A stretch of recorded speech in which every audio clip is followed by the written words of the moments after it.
I want to give all praises to Yahweh by Hashem Yahweh Shai. Give double honors to the elders, rule well, and say honors and shalom to all the brothers out there doing the work in truth and sincerity.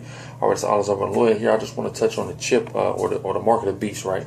Before we even get into it being a chip, I know a lot of brothers have the understanding of it being a chip, but then you have a lot of other guys that's calling themselves Israelites, brothers who believe the chip to be something that's spiritual, a spiritual mark, believing the mark of the beast to be something that's spiritual.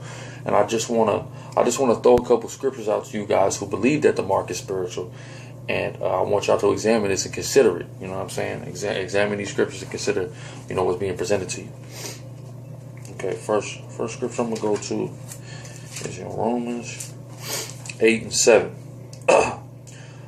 Because the carnal mind is enmity against the Most High, for it is not subject to the law of the Most High, neither indeed can be. Exactly. So we know that being carnal is enmity with Yahweh Bashim Yahweh Shai. That's enmity with the Most High, who the world ignorantly calls Christ. Enmity meaning adversity. It's against, okay? And we know the devil is the adversary. You see what I'm saying? So that enmity, adversary, the devil, the deceiver, all these things go hand in hand. That's what enmity is. So being carnal and carnal things are against the Most High, spiritual things. Because when you deal with the mark of Ezekiel 9:4, the mark in the foreheads of the men that sigh and cry, you're dealing with a spiritual mark. But we got to remember, we're dealing with a carnal man. Esau is a carnal man. Satan is a carnal man. Okay? He's in enmity with the Most High, who is a spiritual man. So the mark that the Most High gave us, pursuant to not Mark, but Ezekiel 9:4, is a spiritual mark. But the carnal man is going to have a carnal mark, not a spiritual mark, because a carnal man is not carnal. Okay? I want y'all to think about that. I'm going to get another scripture real quick in Corinthians.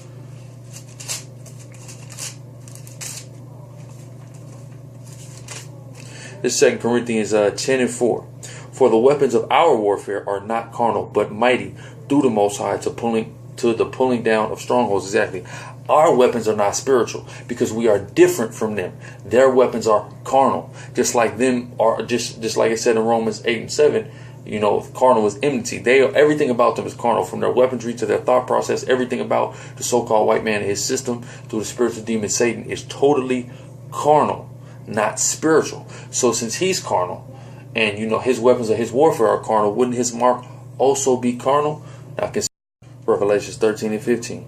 And he had power to give life unto the image of the beast, that the image of the beast should both speak, and cause that as many as would not worship the image of the beast should be killed. And he causeth all, both small and great, rich and poor, free and bond, to receive a mark in their right hand or in their forehead. Now we know this ain't talking about corporations, and this ain't talking about nations, because nations don't have foreheads and right hands. This is talking about men.